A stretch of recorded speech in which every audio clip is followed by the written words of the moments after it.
Welcome back, Mike. We're in the fancy. Is this 5.0 you said? This is TPS 5.0? 5.0. 5.0. I like it. All right. Mike. Look at that. Don't move too far. Yeah, don't move too far. Yeah. I drift off into Neverland. All right, man. So we haven't done this in a while. Yes. April 4th. Is that it? You were that exact? I know up. It was April because I remember, holy crap, it's tax season. So was that like 3 months? Did I do the math? Did I do the math right? That's 18 Bravo math for you right there. You teach people how to use firearms, and you just asked if April was 3 months. I don't know. Tune in next time. Mike teaches us how to put on tourniquets. Yes. So, welcome back, everybody. Thank you for joining us. It's probably pretty early in the morning for there to be many Facebook Live people. However, it is Friday. We know that people's brains start to wander on Friday. And say Panera was pretty busy. There's a lot of people skipping work this morning. Panera. I went and got an orange monster at the Casey's on Edgewood, which I told myself, how many times have you walked in there and got coffee? Quite a bit, but I don't like the coffee there. Yeah. And it's probably the most used gas station, I would say. I would bet it's one of the most used in Cedar Rapids because it's right off of 30. Yeah. And it's usually got really cheap. They just went up from $1.99 like yesterday. Yeah. They're usually one of the cheaper places, so people just hoard those gas pumps all the time. It was busy. Yeah. But I got my breakfast, so we're good to go. All right. So let's talk about what you've been doing. Not so long ago. Let's go backwards and say you went off to be a student for several times this last couple months, haven't you? Yeah, mostly June. I kind of took June off. Do my yearly personal training tour, I guess you want to call it. So I went to about 4 courses over the course of June. Awesome. First one was ECQC with Craig Douglas, Extreme Close Quarters Concepts, kind of an overview of usage of a gun and grappling 0 to 5 feet, which is something that we don't teach. Sure. But it's something that happens. I mean, happens pretty regularly. I mean, especially around here in Iowa, where everybody either is a wrestler or thinks they're a wrestler. And I'm the odd one out because I'm not a wrestler. I don't think I'm a wrestler. Yeah, you'd be the minority around here. They all think they are, but like Jesse Lennox would say, I think I'm 15,000 times better than I really am. Yeah, that's what do they call it, Dunning-Kruger. Yeah, there you go. Yeah, you always think you're better than you are. That course, I'd read about it a lot, and I knew a lot of people that went to that course. I definitely drank the Kool-Aid on that course. I'm going to go back. That was fantastic. Yeah. Everybody says that. Yeah, I got my butt kicked, like for real. A lot of bruises, but somehow it's more empowering, when you actually, part of that course is, they do a lot of first 4 hours is managing unknown contacts, which once again will plug Mike Anderson's Landing the Plane. Mm-hmm. Go to that class. 'Cause I felt like I was pretty solid on that stuff. Yeah. Because it was all roughly the same material, and I felt pretty solid on it after going to Mike's course quite a few times.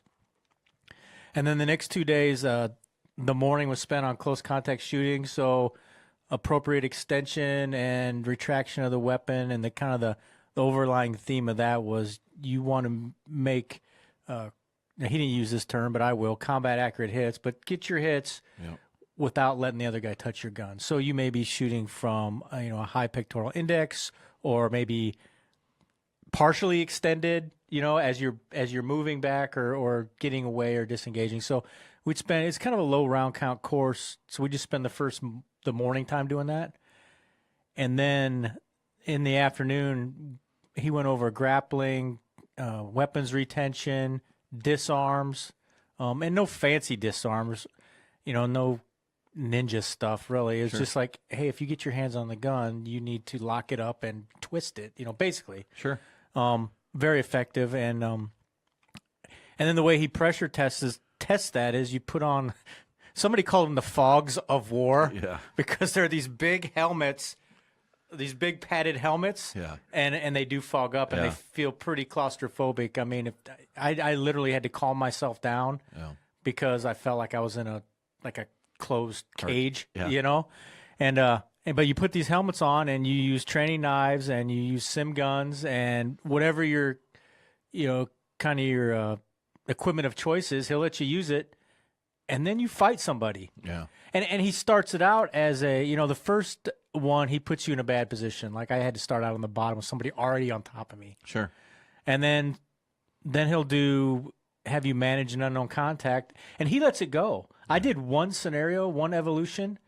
I kind of screwed with the guy's head. I was supposed to be the quote unquote good guy, and he was the bad guy. Yeah. Well, I just played it out like I was a paramedic, and it was an accident scene. I wouldn't let him come close to the vehicle, and eventually he just walked off, which is totally cool. Yeah. Because it was effective. Yeah. Right. Sure. But you do get in actual fights.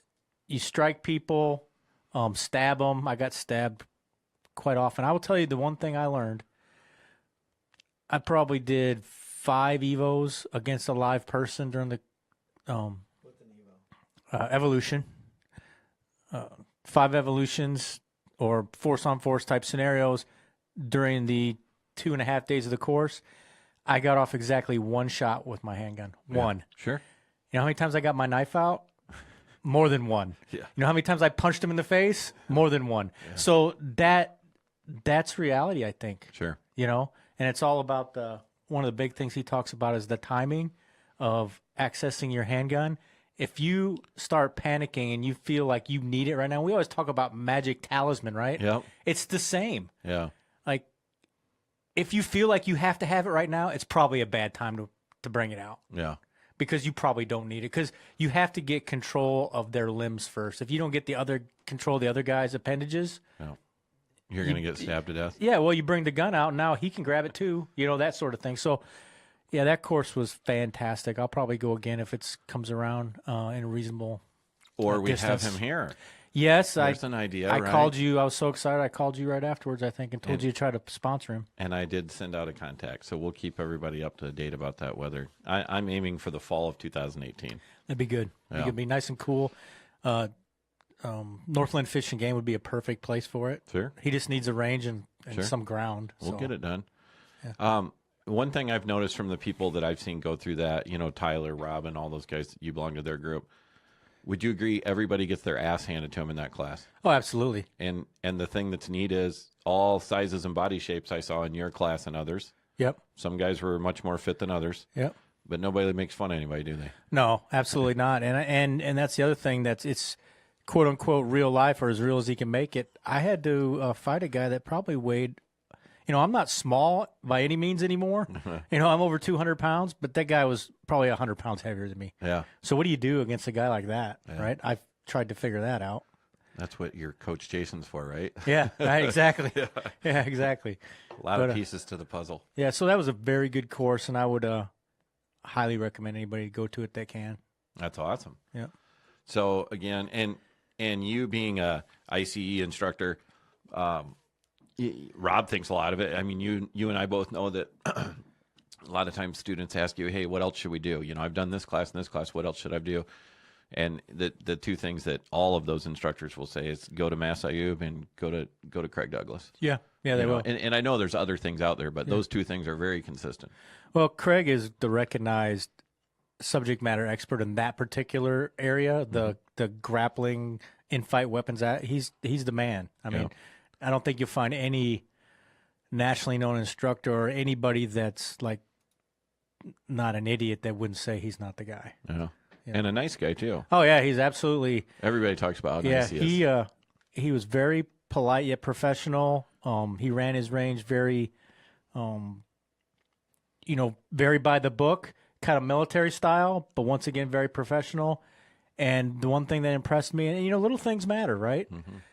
After the class during the debrief, he did a debrief just like most good instructors do, and then he thanked each and every one of us for coming and said, "I hope you come back." Yeah, I mean personally. So sure, that was cool. Yeah.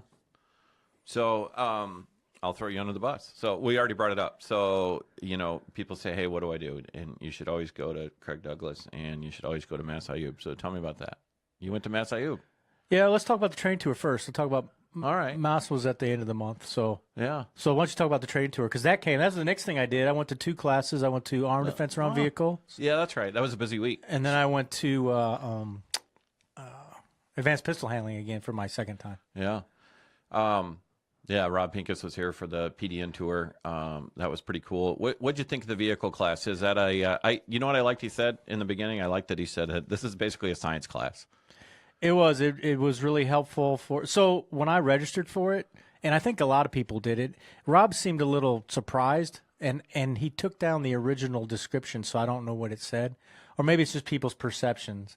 I thought it was more of a tactics class, and it was a little bit about tactics, but mostly, like you said, he describes it as a science experiment. It was a live fire ballistic test and explanation of what different types of projectiles and firearms will do to a vehicle. Yeah. Well worth my time. And I really learned a lot of things. Two big things I learned were, vehicles are not cover for you, but they're probably cover for the bad guy. And the other thing I learned is pistol rounds really don't penetrate very far. No. Especially in a vehicle. I don't think any of our pistol rounds went through. We shot them through the passenger door, and I'm talking 9mm, 40, 45. They went through the passenger door. None of them penetrated to the driver's side door. None of them, out of like 20 students. Yeah. And there was guys there with their duty loads too, right? Yep. Couple cops. Yeah, we shot defensive loads and ball, and none of them penetrated. 45 didn't make the car roll over? Nope, it didn't make it explode either, or flip, or any of that stuff. Did you cry? Well, I had a few tears. Okay. They're American tears, though. So are you saying then people probably express their opinion to Rob about, hey, this class is different than I thought it would be? Well, a few guys said that in the debrief. But and they liked it? Yeah, no, nobody said they didn't like it. Yeah. Nobody said it wasn't worth their time. I thought it was well worth my time. I just think maybe people's preconceived notions about what it was going to be is different than what it actually is. Sure. And to Rob's credit, he changed the description of the class. Like the next time I looked, like an hour later, it was already changed. Yeah. So he changed it right away. Yeah. Good. Yeah, I saw there was a wide variety of people there. That was a neat class. Yeah, it really is. Really, we shot through glass, windshield, side windows, shot through the trunk. 97 Toyota Avalon. Yeah. That was a nice car. That thing, parents. Yeah. If you're sending kids off to college, Send them in a 97 Toyota Avalon. those things are well built. Yeah. Yes. I saw that car when they dropped it off for us. I'm like, man, that's like nicer than any car I had up until like 10 years ago Yeah, in my I know. life. It runs, the AC was working. It had leather. I know. Yeah, and the air was Fantastic. icy cold. I'm like, man, I make my child drive a car worse than this. So I shouldn't say I make. That's what I can That's what afford. he gets. When you're that age, you get what you get. I had a 72 Ford Bronco, which I still wish I had. I had a 71 Buick LeSabre with a hole in the floorboard so the exhaust would roll up through it. So You had a hole in the floorboard too? Oh. My dad put sheet metal down underneath, and then we bondoed the outside. I drove through high school years with it was like kind of a red and brown, like leopard print Sure. kind of thing going on. So how much would you love to have that truck? I would love to have it. Those back. are cool. I know. Old Broncos. Yep. In 2020, the Broncos coming back out. Supposedly, you should go Really? see the pictures. Maybe it's my next after we're car. done talking. Yeah, maybe It's good next looking. car. Yeah. Okay. The vehicle class. It's funny because for a guy like you, we all spend a lot of time in vehicles, but it's kind of funny when you think your life like revolves around being around a vehicle, Yeah, I'm either driving to work or at work driving in a vehicle. Yeah. I mean, my quote unquote office at work is a vehicle. So. Yeah, sure. But I would say the safest place, and this kind of goes to the law enforcement side, and they teach this in the academy, but this really kind of put a pin in it for me, is if you open, say you're caught in the car. Yeah. If you open the door, get out, and you back up get some standoff from your cover there, maybe get back a couple feet where you can get full arm extension, but you're not touching the door, Sure. that's the place to be. Sure. We had the door open, and we put a target in that configuration a couple feet back, and we were skipping rounds off the hood, through the windshield. It didn't hit the target one time because they were all being deflected. Yeah. And there's some protection from the the pillars and stuff, Sure. but yeah, that's definitely the place to be. Don't crowd your cover. Yeah. Don't crowd your cover, which is the opposite of what you see people doing in the movies, if that's where your training comes from. Yeah. Well, everybody, that kind of goes to, and that same thing happened in Craig Douglas's class. If you're using the gun as your primary defensive tool, and with all the adrenaline and all the hype, and like I've got a gun on somebody or I'm shooting at somebody, you tend to want to move forward. And how many times did I see, and I think I did it too, I'm sure I did if I look at all the videos, do you do you present your weapon and you're in contact distance with somebody and you try to jam it in their ribs, which is going to cause it to malfunction. It's like a psychological, like I need to get my power, I need to get my crucifix and stab Satan with it, right? That's what you got to do. But that's not really, it doesn't work that way. Run away. All right. Some good coffee, by the way. He has good coffee. A That's guy hiding in the corner, I can tell. Advanced pistol handling. Jamie Onion came down from Ohio. Second time you've taken that? The second time, both times with Jamie. I went back and looked both times with Jamie. Jamie's fantastic. Dr. Dan was in your class, right? Yes. Yeah. He said that was a good class. Yeah, it was. I'm not even gonna call it a refresher because, like, for most IC classes, everyone's different. Sure.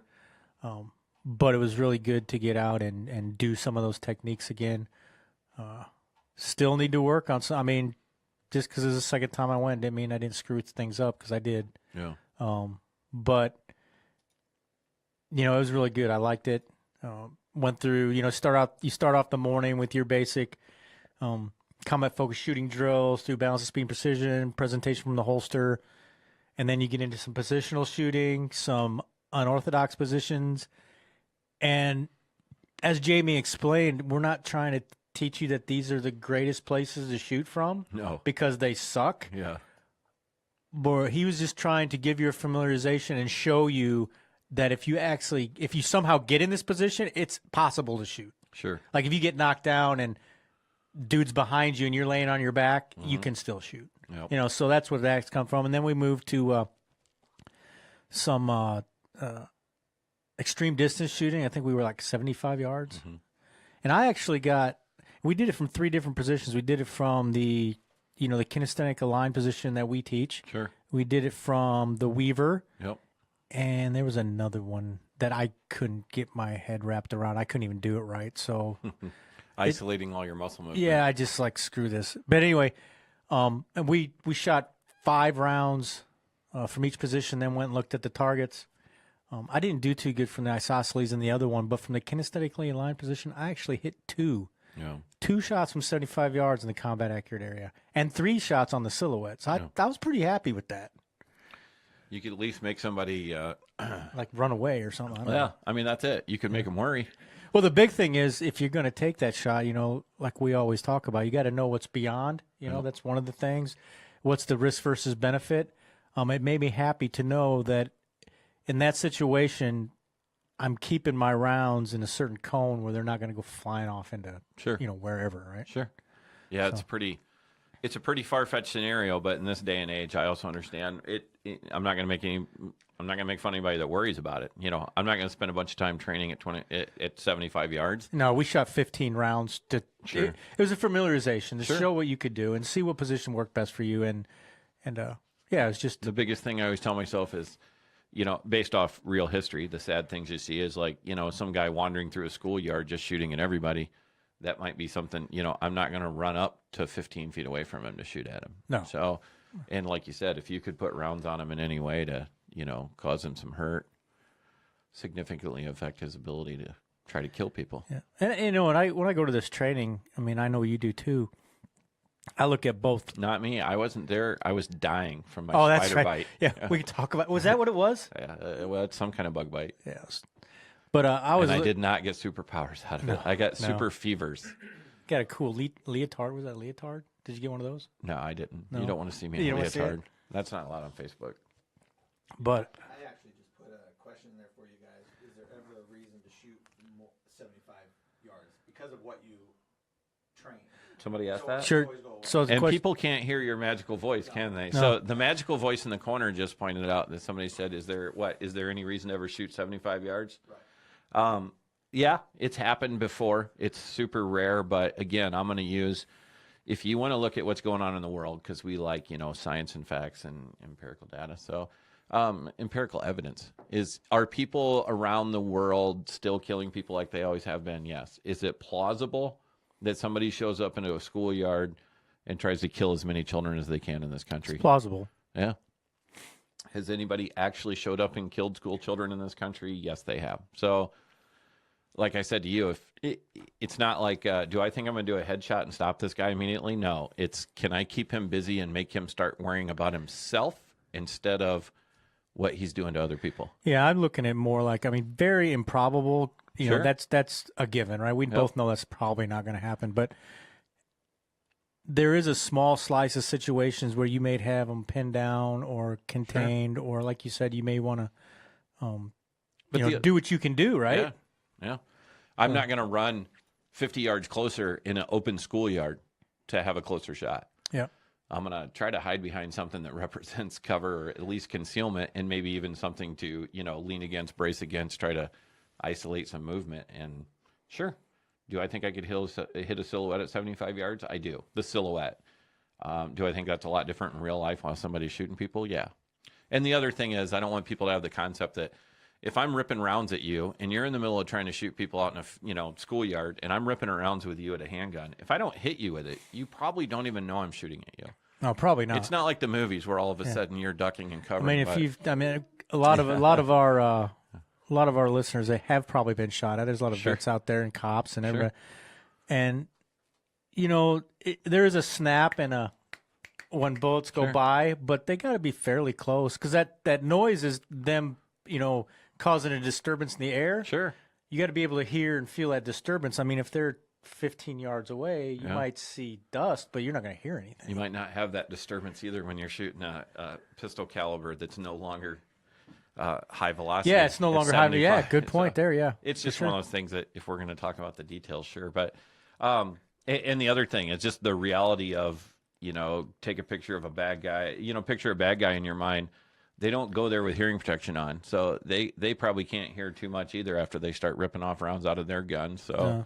I mean, basically, the only thing that's going to help is rounds on target. So, but like you said, it's good to stretch your legs and know your capabilities. Yeah, and then from there, from the extreme distances, we moved into the vehicle. We kind of stair-stepped it. We started out. I mean, earlier in the day, we'd been doing stuff from our knees and from sitting, which are some of the same movements that you'd be using in a vehicle. And then we went to a folding chair. Yeah. I kind of imagined we were inside, and then we actually did some from inside the vehicle with and without seatbelts on. Sure. So that's always good. That's always good. Yeah. Well, and that's kind of the end of the day, and then we did the debrief. So. Yeah. Jamie's a good instructor. Yeah, awesome instructor. We'll have him back. And then, so you were with him on Thursday, and then Friday he taught two-person armed defense, that was a neat class too. Some of the same students that were in your previous day. And then a couple extras. There was a couple local law enforcement dudes that were in there together. And then Mass Ayub and his girlfriend took that. So that was pretty neat. Yeah, I was at work that day. So how'd that class go? It was great. It was warm. It was a great class from the point of view that a wide variety of people there, different backgrounds. But and as far as comic relief goes, Mass Ayub and his girlfriend are hilarious to listen to them. They're pretty fast with the one-liners. But it was neat, though. Awesome students. As you would imagine, some people kind of think, oh, well, this famous instructor's here, so he's going to be a pain in the butt student, where it's quite the opposite. I mean, they're there to take the class and learn. But it was interesting to watch. The shooting drills in that class aren't real hard. It's like a typical balance of speed and precision drill from 15, 20 feet, Yeah. But it's the part where people have to start communicating and putting guns away before they turn around and face up range and other things. For in the real world, do I have to put my gun away? But, no, I'm probably not gonna, but obviously in a range for safety conditions, people have to put their guns away before they turn around, move the other way, or start leading the other person out of there. But the communication part's fun to watch. So that's one of the 3 C's, right? There you go. Communicate, coordinate, and cooperate. Yeah, his that's where Jamie allows people. He doesn't have like this, and I don't mean this in a bad way. There was 2 law enforcement people there, different backgrounds, different agencies working together there as partners. And what's funny is that, well, one of them has an extensive military background. They both have extensive police backgrounds, but their terminologies and the way they communicate was pretty standard, as in they're going to stick to their law enforcement / military world, cover this, that. Right. But like Jamie says, is just talk how you normally talk, especially for the couples that are there. They know how they normally talk. There doesn't have to be some technical terminology. But it was funny how, in that class, just like in real life, in certain situations, one of the two of you, it's not based off skills or, oh my God, I'm better at this or that, or one of you has to take the lead to decide to do one thing or the other. One of you is either going to lead the way out, one of you is going to do the shooting, whatever. But it was fun to watch that with Mass and Gail, because she's not afraid to tell him the way it is. She would yell at him on the range. I'm As like, most significant others are not. exactly. So it's like he's just like the rest of us, where she's over there screaming at him, and he's just like, "Yes, ma'am." So it was fun to watch. No, it's a great class, and I'm gonna try to figure out how to have him here in the fall and do that again.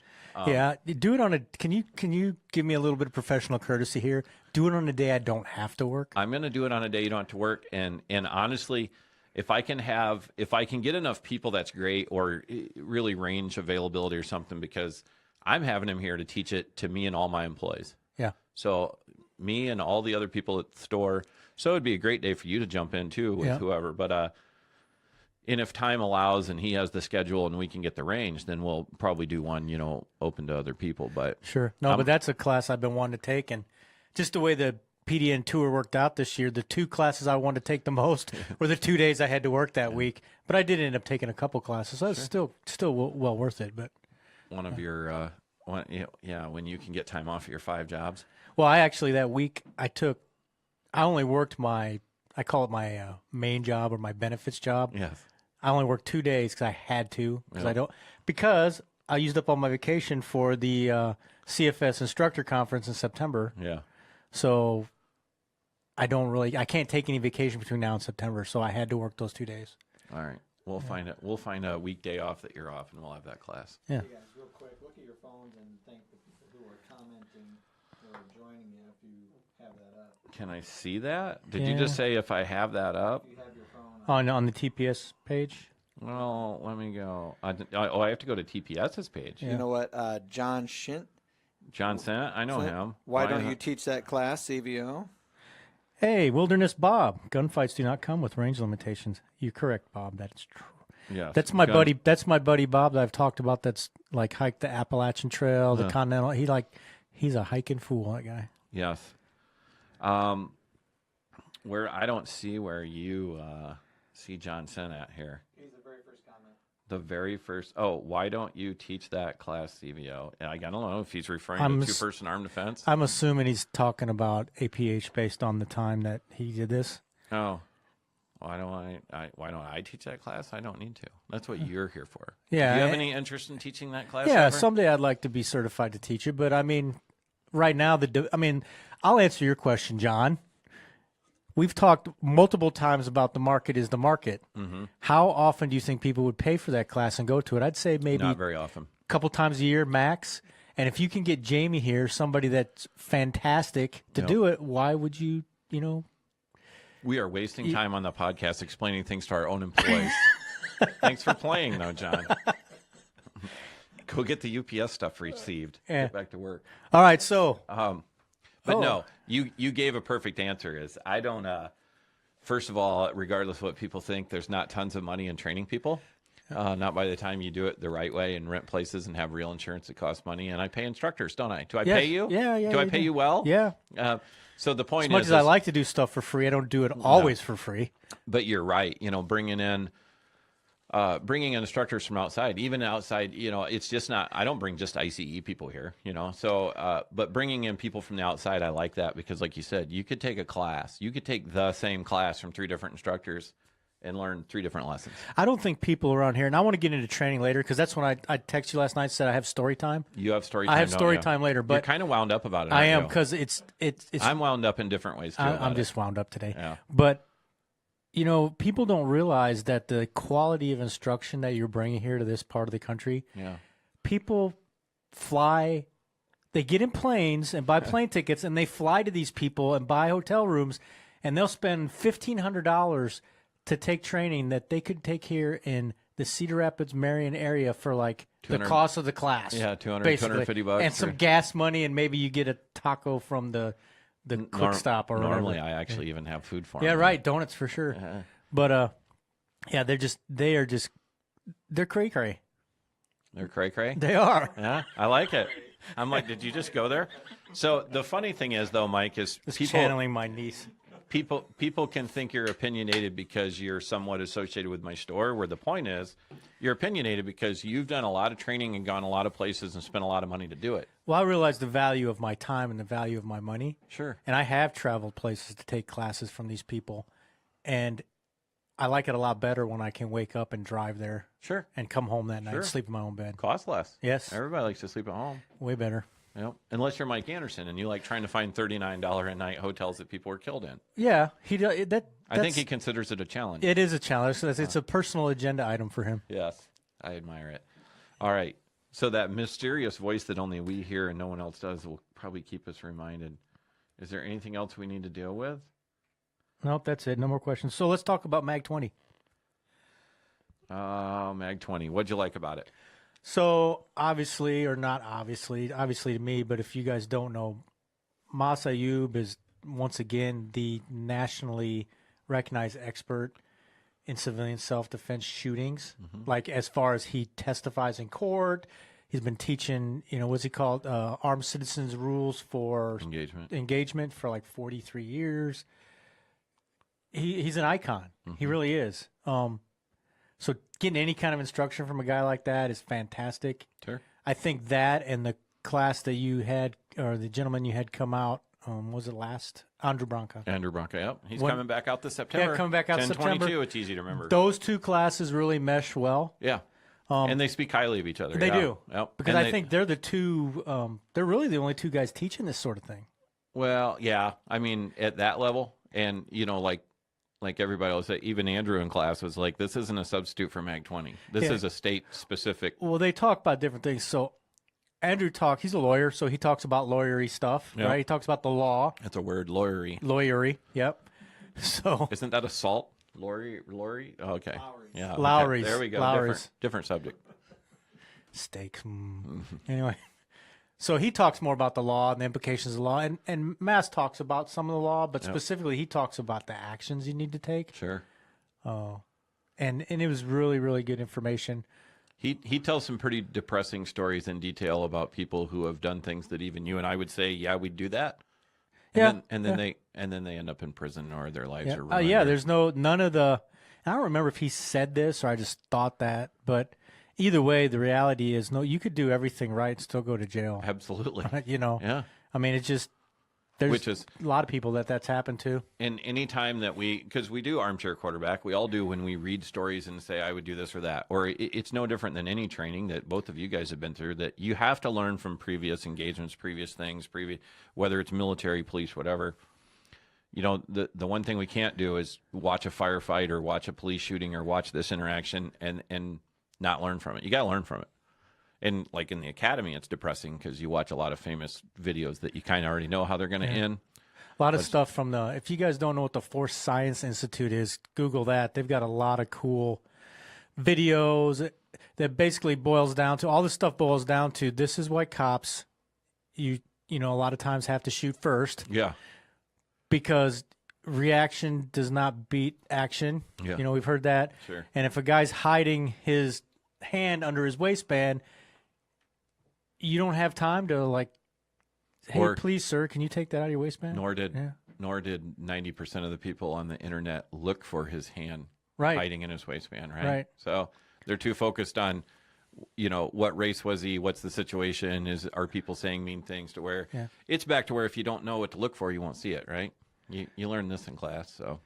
Yeah, I mean, I really, and maybe I'm naive because I'm from Iowa, but I have lived other places, and You lived in places where they kill goats with hammers. I've lived with places where they carry AK-47s like they carry their wallet. Yeah. All right? I mean, it's not a big deal. Yeah. Doesn't mean they're going to shoot anybody in the face. It just means that's what they do. Mm-hmm. But, I've also worked for a long, long time in the most diverse, I would say the military is probably the most diverse working environment that you can be a part of. And I really am kind of blind, and I get confused when people use race as an excuse for action. And I'm not saying it doesn't happen. It just doesn't enter my mind. And when I see cops react to a situation, I really look at it through the lens of they're watching this person do something. Yeah. and the race doesn't enter into it. Maybe I'm naive. I'm sure a lot of people will say, and I probably just opened a can of worms there, but a lot of people will probably say I'm naive and I don't know what the hell I'm talking about. We don't sugarcoat things, do we? But I but really don't think most cops, I will say in my experience, most cops, especially around here, don't think that way. Yeah, I agree. And just like people can say, what about this person? Absolutely, there's a racist asshole cop out there somewhere, just like there is in every other industry or whatever. But I agree with you that they're busy watching the situation, watching movements, watching what's going on around them, and it doesn't matter who the person is as far as And when you get in if they're 5 foot tall, Yeah. 7 foot tall, white, black, or brown, doesn't matter. when you get in a situation like that, especially if you're reacting, right? Yep. So if they're not already watching somebody, or they physically, go up there and stop them, or if they're reacting to something that's already happened, you've probably experienced it. I've definitely experienced it. You get thrust into a situation. You're not really taking it. It's that whole distortion of perception of time. I mean, it happens without guns too, right? Yeah. I had last Monday I worked, this past Monday, just this week, I had what we call it a code, right? So somebody had a cardiac arrest and we got a call and we showed up. The dispatch came out very odd, almost as if they'd been down for a long time. So I was fully expecting to call the coroner. But when I got there, that was not the case. And I had to go from 0 to like 100 in like seconds. Yeah. I'm here to tell you, I don't even really to this day know what that person looked like. Yeah. Because I was focused on the chest area. That's the part where the heart is, right? Yeah. Okay. The airway area. Yeah. I was doing my thing. I didn't look at the whole person because I don't care what their finger, say. Am I making sense? No, I understand. Like the heart was the issue in that case, right? Yes. Going to focus on doing your job? Yes. Kind of like if I'm pulling a weapon out of my waistband, are you looking at the color of my hand or the fact that there's a gun coming out of my waistband? That's my point. Sometimes you get that rise in visual acuity, center field of vision, and all these things. That's big words for early in the morning. Big words. I got lots of coffee. Just say tunnel vision. Everybody else say I get it, but yes, you're right. Tunnel vision. Yes. All right. But no, I agree. And videos. How many videos have you seen where people are like, why did this officer do this? Why did that officer do that? They did this with there's no reason they had to do this. Well, how many people weren't there, let alone they weren't there to feel things like a person tense up when you're putting handcuffs on them or shifting their feet, right? Which half the time is lowering their shoulder. There you go. And when people are like, well, that cop hit the person first, I'm like, yeah, that's because he wasn't going to wait to start getting his ass kicked before he did something about it. All right, you didn't want to be in a position of disadvantage. Yeah. The same thing goes on in other industries where people that have expertise make decisions before things get worse. Yeah, absolutely. It goes on in every industry. It's just... I mean, does the guy that runs the printing press at whatever the local printing place is, does he stop the machine before it gets all jammed up? Or does he wait for it to get jammed up if he recognizes something's going wrong? If he recognizes something, he fixes it before it gets worse. And how many of those guys looking at the printing machine that do that for a living would see that problem coming before me and you do? Because they've seen it 100 times. A magical concept, isn't it? Yes. Yeah. The power of recognition. Yeah. There you go. I recognize that Shane has more coffee than I do. But hey, so Tommy Robinson wants to know when our next Saturday class is going to be. The next Saturday class for Tommy Rock. Well, he could come. You're coming to Searsboro with me next Saturday, right? Yes. 15th? Yes. Yes. We're at Brownells? Yes. Tom, come to Brownells. I'm staring at Tom down here instead of Tom over there. And then, well, I can't see it over there. And then we have, and I'll put a plug in because I'll be there by myself, I think, for most of them. For the Trayer? Yeah. Yes. You have some questions on Trayer classes that you need to answer. So there's going to be a class almost every weekend, I think, from the 15th through the end of August in Trayer. There's like 3 or 4 classes. Yeah.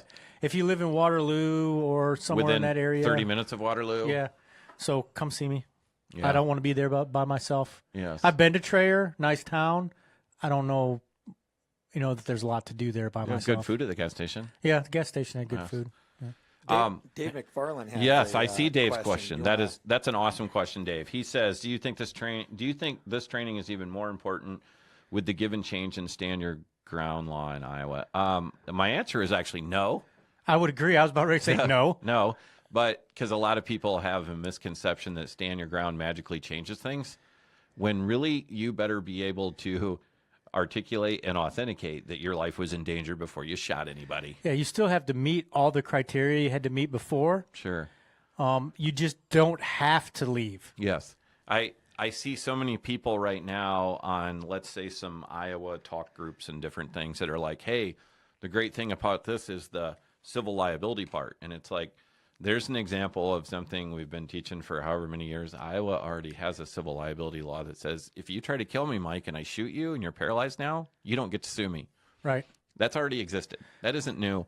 Yeah. But a lot of this isn't new. It's just like additions or clarifications. Sure. And I don't want to talk about the law a little bit later, but just as far as that part, to stand your ground, you still it doesn't mean I can stand here and say, "Oh, I shot you," because I don't have to move. Yeah. You still have to. You still have to be able, like you said, authenticate why you didn't move. You brought up something earlier. Let's talk about race. You see things in the local media, and I do mean the comments below the articles about it, and some things from the media. But the shit show that is that. Oh my God! Comment section. The comment section where people are like, "Oh, there's already enough distaste. There's already enough hatred over race. So now, literally word for word, the woman said, you can shoot a black man as you walk down the sidewalk because you're afraid of black men." And it's like that stuff makes me crazy. Makes me crazy. It's like, no, let alone it doesn't work that way. It's like she's the one bringing race into it instead of actions again. Mm-hmm. So if you're beating me with a hammer, I don't care what color you are. I care about the hammer. So, but the problem with this is we're going to go back to where you and I are those wussies that talk about trying to get out of it without shooting anybody. I mean, literally, I see comments where people are like, "That's stupid. Why would I wouldn't carry a gun if I was just going to run away all the time." It's like when we talk about, hey, I'm going to shoot people when I need to, not when it's legal, when I need to. Let's go back to the beginning when I talked about ECQC. How many times did I say I got my gun out? I understand. One time. Sure. And I got one shot off that didn't even have an effect. So if you think everything's going to be magic puppy rainbows, you're taking a 50-50 shot. You get entangled with somebody that you might end up dead. So you want to avoid that. How did Andrew say that? There's no zero risk gunfight? Exactly. Yeah. Yeah. And I liked his statement, we're all a 50-cent box cutter away from sitting on the curb holding our jugular, waiting for the white light to come. Yeah. It's just the bravado. I'll be the biggest, wuss ever. I want to live to be 100. I have a lot of distaste about it lately. Like the Wednesday night class, Carrie class is like, hey, because, you come home and there's dudes ransacking your house and you want to stand in your doorway because Iowa has a castle doctrine and always has. That isn't new. And people are like, I'm not going to run from my house. And if that guy comes towards me, I'm going to do this. But it's my stuff. Yeah. And it's like, dude, if you got home and you know that nobody else is home in your house, like that regular time of day and in your life, your family isn't home and the cars aren't in the driveway, why would you stand around in your house with a bunch of strange people tearing it apart instead of just running away out of your house? But Ernie, what if I work paycheck to paycheck and that's all I have? I work paycheck to paycheck. Yeah, I think a lot of people work paycheck to paycheck. I'm not willing to die for anything I ever bought with a paycheck. But it's just one of those things that but people get emotional about it, when I'm like, you can think about, yes, you have the right to do this. Yes, you can legally do this. First of all shootings can screw up your life, right? Even when you do the right thing. Yeah. It has nothing to do with criminal charges. Second of all, I don't want to have to shoot anybody, and I don't want to have to shoot anybody in front of my kid. It's kind of like there's more to this whole thing than just us, a guy with a gun or a girl with a gun or whatever. But we've seen a lot of bad, you and I have been missing from the podcast for months. You did some magical math and said it was 3 months. So that's what I came up with. Okay. And because I got 10 fingers and I took, yes. There's been a lot of, when I say high profile, if you're into guns and you follow certain sites, there's a lot of high profile dumb shootings. Or just dumb actions like, I don't know, running people over that have your purse. Yeah. And look how many people, this is on the local channels, on the local comments here in Cedar Rapids. And I do spend enough time on social media to see the same names keep popping up because they always want to run their mouth about every subject, whether it was snout houses or fireworks. Whether it's I hate snout houses. Yes. Whether it's the DNR dissolving the forestry department or whatever. You have people that are just want to complain about everything. And when they're on there saying, you go, girl, because she drove over someone from behind that tried to steal her purse, it's kind of interesting, isn't it? So for you, those of you that have not read that article or don't, read this sort of stuff. Go watch the video. Yeah, watch the video. But in a nutshell, this lady's purse was stolen. I don't even think he had it. Did he? Yeah, I can't remember. I think Anyway, it was an attempted rob. Well, he was running away. She got in her vehicle and ran him down Yes. as he was running away, Yep. with or without her purse. And there's a lot of people that think that that's funny and that's totally okay. And it's like, it's back to the idea of you were safe the second you got in your car and you could lock your doors, and he was, by the way, already running away. That's when you were safe. It was done. Yeah, it's done. That's when you call. And when the people are police like, well, she could have done this or this and this. Well, yeah, there's a lot more options legally when he was trying to take her purse. That's true. And one of the options would have been, let go of your damn purse and get away from something trying to hurt But you. once again, Ernie, what if that's all she had? Yeah, well. That was her stuff. Yeah. I don't think when people are doing like agonal breathing, I've ever heard anybody say, God, I wish I had my purse back. Exactly. It's magical how that works. With my fancy special hairbrush in there. Yeah. So, Yes. so Masa Ayub was really, 2 days. We took a huge left turn. Yeah, there. but that's good though. It's But all we're intertwined. coming back. That's my job here. We're coming back. Yes. So, 20 hours packed into 2 days. It was very, very, it's not intense because it came in an appropriate, pace and rhythm. It's just a lot of information. It is. A lot. People think I'm joking when we say you'll be eating lunch with one hand, taking notes with the other. No, for sure. Yeah. And I think I probably have, I don't know, I didn't count, but between 15 and 20 pages of notes probably Yeah. on a notebook. So Yeah. I got to go back and, one thing he talked about that you've always talked about make a copy of your notes and mail them to you. So that was familiar. But when he said go and categorize all your DVDs and all this training stuff, I'm like, wow, I never thought of that. Because you have a lot of that. I got like 50 probably DVDs of different, firearm self-defense training type things. And so people, if you haven't ever been to Mass's class, or I'm not the only instructor that copies him. He knows there's people that copy him. We just have to give him credit. But if you've never been to any training where they say, hey, you should document this training, maybe consider mailing your notes to yourself. At the very least, you need to start training files, put it away, have it all dated, have it all, because anything you can't prove that you knew before the shooting, it's a big bonus to be able to prove your training, right? Power of recognition, knowing what, pre-assault clues look like. I mean, and they can use it against you too, so you have to, Thank you for recognizing my expertise. Yes, so, exactly. But the point being is, Mass is the first one to say he's not just talking about his training, all your training. Yes. And so, like you said, is, your training, you learn things in ShivWorks that would tell you, hey, in a real situation in the real world, this is bad for me. This doesn't turn out well. No. Because I got my ass handed to me 5 times, right? Yep. Yeah, you said that. Yep. And it's like, so. Oh yeah, I'm not shy. I've been in a lot of fights in my life, Yep. and I didn't die, so I guess I'm a winner. But none of them were pleasant. No.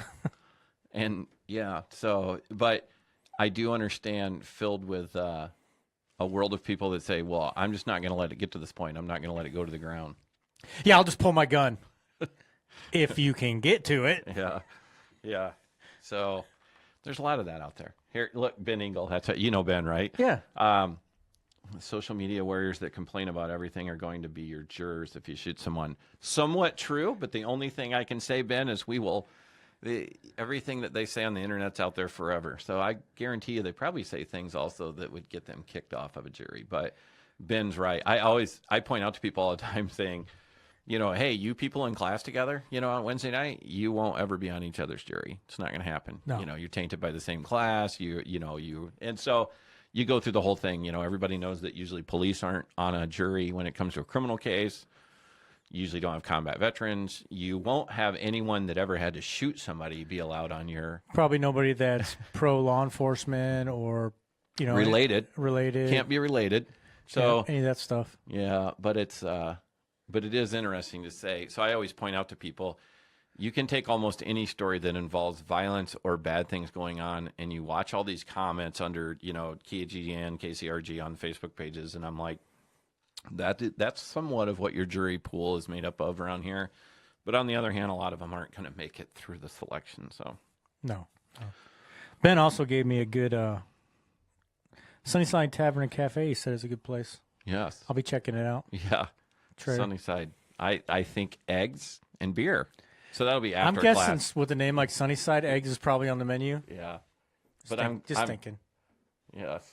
He mentions Greece, but I don't want to know what he did with it. Have we touched on all the I questions? think we talked there, about Shane? all the questions. We talked about the classes. So, I What- guess the only other thing I would mention is if somebody isn't able to go to training with the new law or the change, where would be a reliable source that people can go to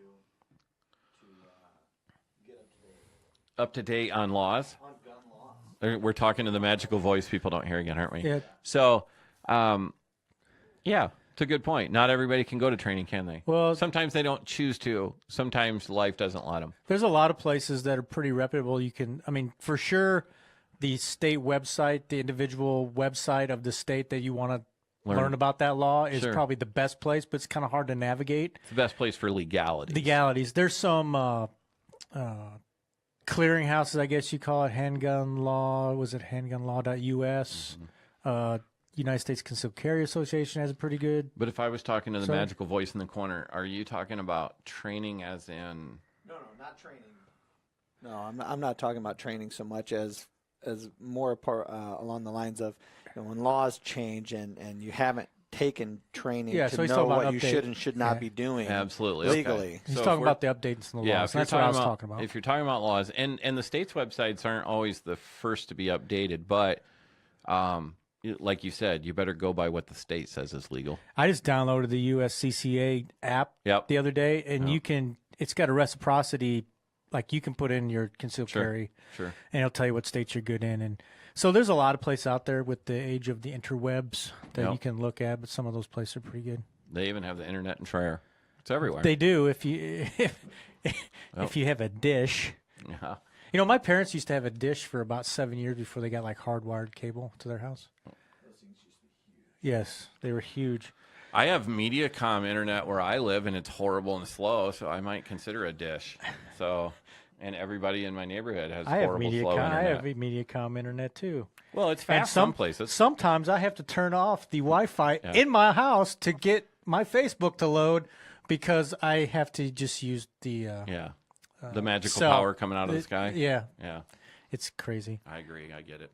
So can I do story time now? We're Let's going to do talk about story training. time. We're going to talk about training. We talked about training. Or the story time is about training? Yes. I like it. Go. Bear with me. This might take 5 minutes. I got to read this. All right, you're at 53, and then you got to make sure you promote your stuff. All right. Oh, my God. So this is an article that I read. It's kind of an old article. It's called "Why I Died," and it's by Mike Seeklander. You know who Mike Seeklander is? So if you don't know who he is, he's a very famous trainer. He's a competition shooting grand champion, former air marshal, used to be in charge of the Air Marshal Academy, all these things, right? So he wrote this article, "Why I Died," and I'm going to do my best to not butcher it. Like I said, it's going to be about 5 minutes here. So here we go. As I lay there mortally wounded with my life slipping away, I could not help remembering the words of the instructor who had taught my concealed carry class. He said, "This training is not the end and really not even a good beginning for your self-defense training. Get some more training." His point, as he often repeated during the one-day class, was that I was not even close to being prepared for the real deal if it happened to me or any of the other 15 students in the class. Now, I'm not sure about them, but I knew he spoke the truth about me. Fitness has never been part of my life. That firearm class was my first just to get my carry permit, and I honestly preferred to spend money on the skiing trip that I had planned with my buddies rather than paying for more training or practice ammunition. The class got me the certificate I needed to legally carry a gun, and with a gun I had the great equalizer, right? Wrong. During that day of training, my instructor listed all the things that he wished each of us would do to ensure our survivability. I could not help thinking of those things, all of which had affected the outcome on this fateful day for me. My instructor was really serious about this one, fitness. He said that during a fight, no one was immune to the catastrophic responses of the human body under stress. He made it very clear that just owning and even carrying a gun are not the answers unless a high level of fitness and plenty of ingrained skill accompany them. He told us that most encounters would be very close and might actually be in a physical fight first, and he was right. My encounter started with a punch to the side of my head from an unobserved attacker. Even though I was armed with my trusty gun, my mind went blank after that first punch, and I could not believe the terror I felt. I was so heavy that I could not raise them to protect my head. I felt weak, and my heart rate had gone so high that I began to have problems thinking and seeing clearly. I wish I had worked through this feeling in the gym a few times to get prepared before it happened to me, because could this really be happening to me? Training. Getting more training was not optional, my instructor said. In fact, he told us this so many times throughout the day, I found myself getting sick of hearing it. But he was right. He mentioned that without proper training, a person would learn all the critical pieces of the self-defense puzzle. He said that learning how to defend against an attack might include using punches and kicks initially and maybe even knowing how to wrestle someone on the ground before I had a chance to draw my handgun. I really needed that information when, after my attacker had punched me a dozen times, he knocked me to the ground and began to stab me with a knife he had in his waistband. If I had known just a few techniques to protect myself and maybe launch a counterattack, maybe I would not be lying here bleeding out on this cold pavement. No one knows why I'm here. I feel so alone. Practice. My instructor told me that I did not even need ammunition to practice. He told me that I could practice my drawing techniques in a safe area without spending a dime on ammunition. He called it dry fire and said that the most important thing I could do was learn how to get my gun out quickly. He did say that the concealed carry course we were taking would not teach me the draw process, so a few of us stayed after class and got to practice some draws under his watchful eye. It was great information, but after the class I did not even practice once. I wish I had, since after being stabbed a few times, I got one lucky punch on my attacker's nose. It actually knocked him back into a car, and I had a couple of seconds to grab my gun and save my own life. Too bad I didn't even know how to get my shirt out of the way. Getting my hand on the gun was not even possible since I fumbled with my shirt and my attacker immediately recognized what I was doing. He was street smart and came after me with the knife again. Those next few stabs to my neck and head area really did some serious damage. I had the chance to defend myself for those few seconds and I missed it. Now I lay here lifeless, wishing I had listened to those wise words, practice drawing your firearm every day. Responsibility. In class, we discussed the laws surrounding carrying a firearm and how we were responsible to follow them, but my instructor was not afraid to point out another responsibility, the responsibility to prepare. To his students, the instructor said, take responsibility for your own survival. No one would be there for us when the ultimate test occurred. He said that all our excuses for failing to heed what he told us would be worthless, and he was right. All the reasons I found to ignore his advice reverberated in my mind now, and I felt myself screaming inside my own head how stupid I had been. But it was too late. I felt my life slipping away. As I lay there within minutes of death, I prayed for a second chance. I prayed for the opportunity to prepare like my instructor had begged me to. If I had only listened, if I'd given a second chance, I would prepare like my life depending on it, because it did. My instructor attended my funeral and prayed for me. I just thought that was a really cool article because it kind of really encompasses everything we always talk about. Sure. Absolutely. It kind of hit me right in the feels. Well, sure. And I always tell you, Mike, let alone I don't have all the skills I need to have. The biggest thing I have is that I need to fix is my healthy lifestyle that I live, which also, it's back to the limitations of, hey, I have a store to run. Yeah, I mean, but let's look at it realistically, right? And you heard me say the other day, I wrote my little blog article about ECQC, and I kind of mentioned that I'm not 25 anymore. Yeah, and I was fighting guys that were 25, and I maybe have the mental will, but I don't have the physical. Like, let's face it, my shoulders do not have the flexibility they used to. Mm-hmm.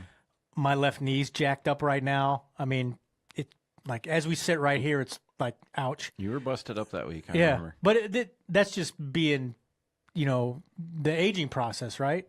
Because you're like 35. Yeah, I'm like 35. But you got to be the best you can be. Mm-hmm. So I think that's the point of the article. It's not to be everybody needs to be Arnold Schwarzenegger or Mike Seeklander or anybody like that, right? You need to be the best you can be, and just taking a concealed carry class and calling it good is not the way to go. No, but it's the way most people go. And that's why I wanted to have a little story time there. Most people go. And what you guys know to say a lot in the past has been, if you're getting a gun to save a life, you should learn CPR. Yeah. Along with what you're saying now with Yeah. help. The magical voice of reason shows up from the corner. So there should be some training priorities, right? So if I was to tell you the top training priorities, having a gun would probably be like number 5 maybe, or down there on the list. Yep. We've talked about it many times. You should learn CPR first. Sure. Medical training. Get some training like MAG 20 or Mass IU. Read a book. Yep. I mean, you don't have to go to a class. I've read many books on Kindle or just even, hardcover, whatever, but you can get a book on Kindle for like $9 and read all about these subjects from those same people. Sure. It's not as good as going to a class, but you get most of the concepts. Yeah, it's better right? to say I can't afford $400 to go see Mass, but I can read his book. Yeah. Yeah, but so I also ignore it and don't read anything that he writes. Yeah. So CPR, medical training, get some knowledge. Okay, and then maybe you talk about handgun skills, Landing the plane. managing unknown contacts. Very good. But I'd probably put that up there right after medical training. Yeah. So before That would the be my laws. number 3. Yeah. Well, So there's a lot of things you need to do to Where does- prioritize your training. learning how to clean my gun. That's way down the list. Funny story. Yeah. Funny story. I have people that are hell-bent about that. I do understand. We're going to actually have a class about how to maintain guns. Maybe 'cause maybe it's I should important. go because I haven't cleaned any of my firearms for over a year because I think Mike's personal opinion, you can over clean them. The Army would be disappointed in you. They would, because I spent many a night sitting on my bunk on Friday afternoon or night waiting for the platoon sergeant to inspect my M16 with a paper clip and a Q-tip. Yeah. Really, it needs to be that clean? Apparently, yes, or it doesn't work. Yeah. So, I'm kind of rebelling against that, and I don't. Sure. I maybe clean my Growing your hair firearms. out now, aren't Yeah. you? You're going to grow your hair Actually, I long. was thinking about just shaving it off. Really? It's getting hot. Let's all do it. It's getting hot. Do we have any other questions? Did we lose every? Oh, No, we got to look here. So, training priorities. Dave says your mind will quit 100 times before your body, which is true. So, another thing Craig Douglas says, or he said, mindset is not a verb. Yeah. You ever hear that? Yeah. Like you can't mindset your way out of a fight. No. How you develop mindset is by putting yourself in positions in training that are uncomfortable. Mm-hmm. And I said this, I don't know, a couple podcasts ago. I talked about that Navy SEAL. You have to harden your will. Yeah. You don't harden your will by saying, "Oh, I'm going to harden my will." You get your ass kicked 5 times. Yep. You go out when you don't feel like doing it, and you go for a run or whatever your choice of activity is. You do it on a day when you're like, "Oh, I'd just rather, drink my latte and sit here on the couch and watch reruns of NCIS." But then you go out. You had me until the end. Well, that's what's on in my house, NCIS, because I can't get away from it. But you make yourself uncomfortable and you do things. That's how you harden your will. Sure. All right, what training is coming up for you guys? What are you going to be putting on? Lots of training. You ready, Mike? Yep, go. So why don't you start with your classes in Traer? Can you find those? You have one next Yeah, so they Sunday. can look on the website, CVO website, but pretty much every weekend, like I said, from now until the end of August, I'll be in Traer. Yeah. Either at least one day. with either introduction to defensive pistol or Introduction CFS. to defensive pistol, introduction to defensive pistol, or fundamentals of concealed carry is like the 4-hour version. It's the basics of what we teach, the IC training program philosophy. Sure. And then combat focused shooting is kind of the flagship program, and we'll do the 1-day version of it. When do you have your 2 classes in one day thing? When That is going to be August. Tell me that. August 'Cause 8th, I believe. People, you've always wanted to do this, and now lately we've even had a couple people say you should add these 2 classes together. Yep. So what on August what? Hold on a minute, I'm finding it. It's on a weekend. Because you're mixing something with medical, aren't you? Yeah, so I'm going to teach active shooter response and making it really And the great medical here. class on the same day. Yep. So August 6th, Sunday, August 6th, I'm doing my immediate casualty care class, followed immediately by the active shooter response class in the same day. Awesome. Where's that at? It's going to be at Apple Kids in Marion. Okay. I think it'll really go great together. I wanted to combine those and see how it went because part of the active shooter response class is about a 30-minute block on, medical emergencies. Sure. And I thought maybe if we put the longer class with that, it would help the active shooter response class. So you know how you said, here we go, I want 5 minutes to talk about training? Yeah. Okay. Here's my rant. Go. How much stuff has happened since you and I made a podcast that involved killings of multiple people in public places? I try to write this stuff down. How about you, Shane? But it's been more than one. How about that? Name some since April. Go ahead. We actually just had a shooting at the Walmart just a few blocks away from me. Sure. Just within the last week. And even though that's a shooting, yes, it does count. But I'm saying let's talk big platforms, multiple people, multiple victims. What kind of things have happened since those 3 months that Mike talked about between now and April? When? You're stretching my. I mean, I know there is, but I can't remember. I can't think right now.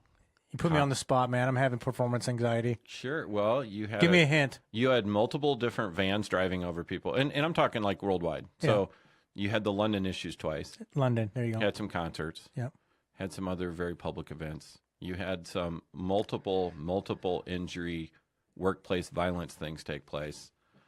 And like Shane said, you had people that got injured the other day during the shooting and people that were injured running away from the shooting. You know, they were like, well, some of the victims weren't hurt by the shooting. They were hurt by running away.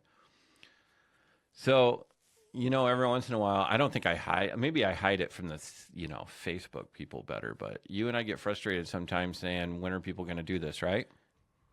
Like Sometimes. When are they going to say, if there's 2 classes that you should go take based off what you see going on in the world, like if you want to save lives, is how to save people medically, how to deal with a spree killer.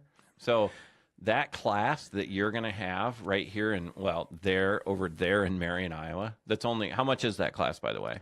I think we're going to do it and look on the website, but I think it's $100. So for $100, they get a whole entire day's training about the topics of spree killers, how you can help during that, how you can try to avoid it, run away, whatever, how to help people, and medically how to save people's lives.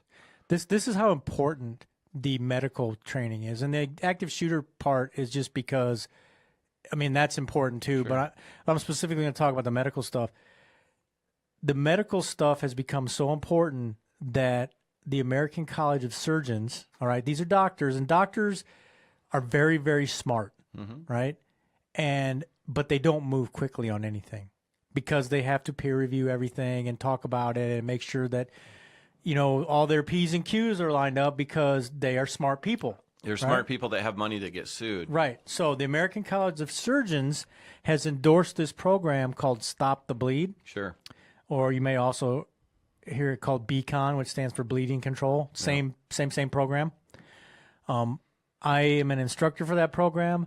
My immediate casualty care class is certified to teach the bleeding control program. Sure. And you will get a certificate from the American College of Surgeons should you happen to attend this class. Sure. So if you're into certificates or you want to say, well, how do we validate this information? Well, this information is validated by the American College of Surgeons, who thought it was important enough to launch a nationwide program to encourage people to carry tourniquets and learn how to do this stuff. Sure.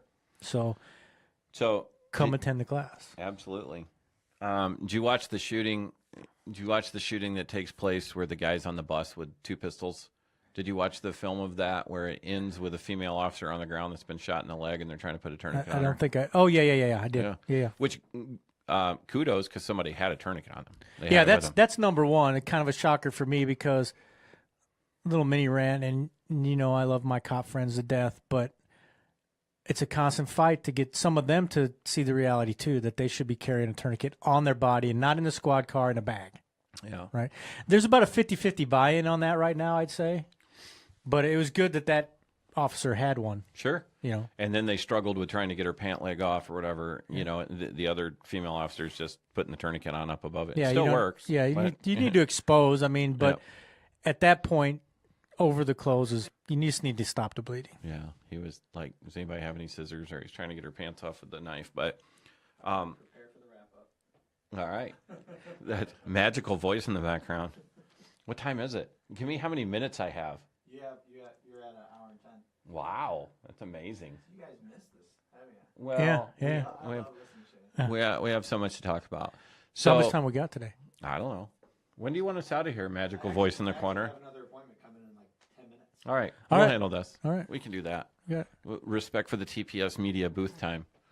But, like I said, so let's talk about, I'm going to go back to this, however many podcasts ago, the market is what the market is. So gun sales suck.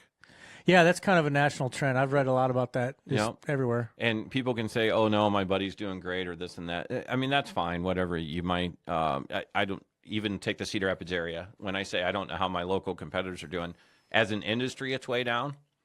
I mean, the numbers are. When distributors are calling you every day trying to sell you things that they can't give away.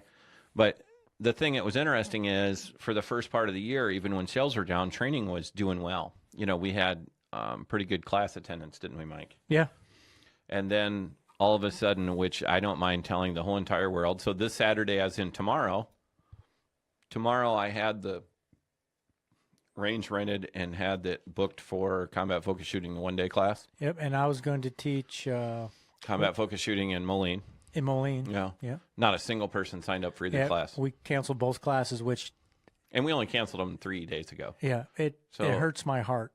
But it's interesting because then people say, well, you just want my money or it's just about you guys or whatever. I don't give a rat's ass about that part.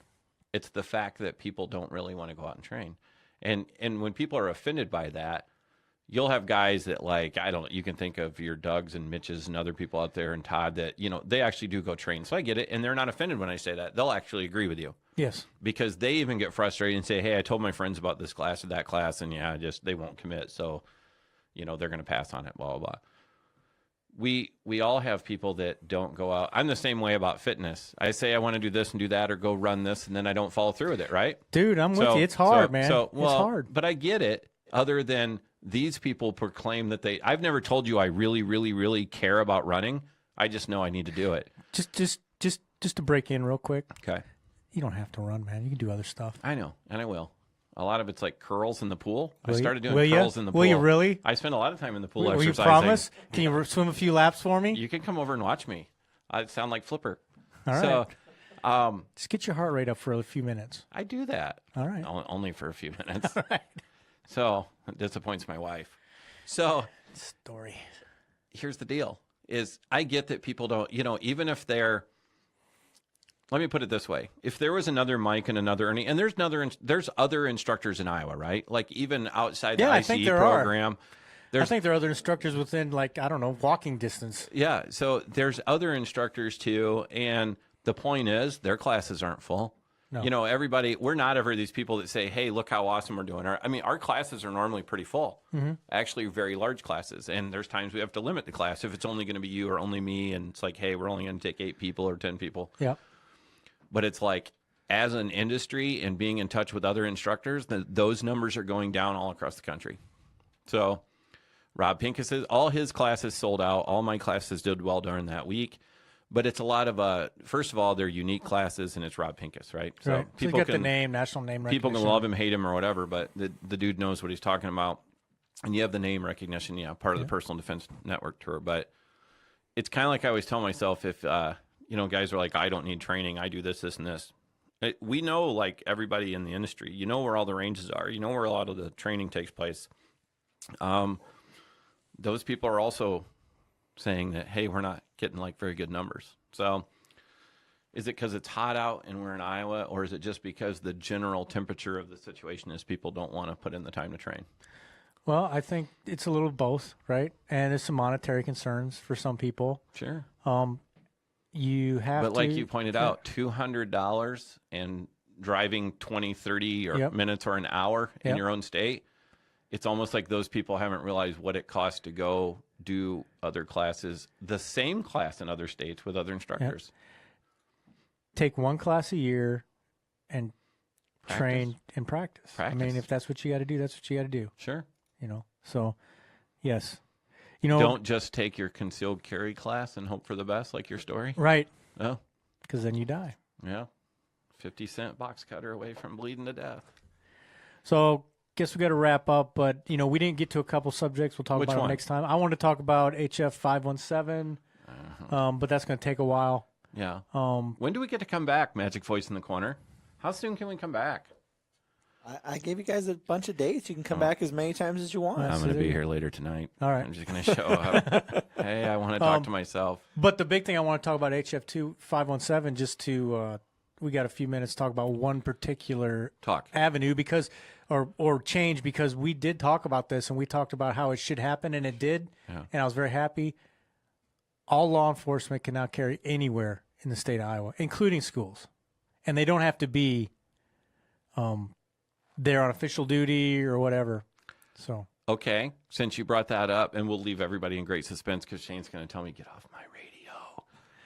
Guess what I've been told and given to in a very official way, which I will give to you when we leave here off camera, is it doesn't cover reserves. it does, because it says right. I'll read you the law right now. I want you to read They it. can interpret it any way and they this want. is the best part. So I'm just going to say Yeah.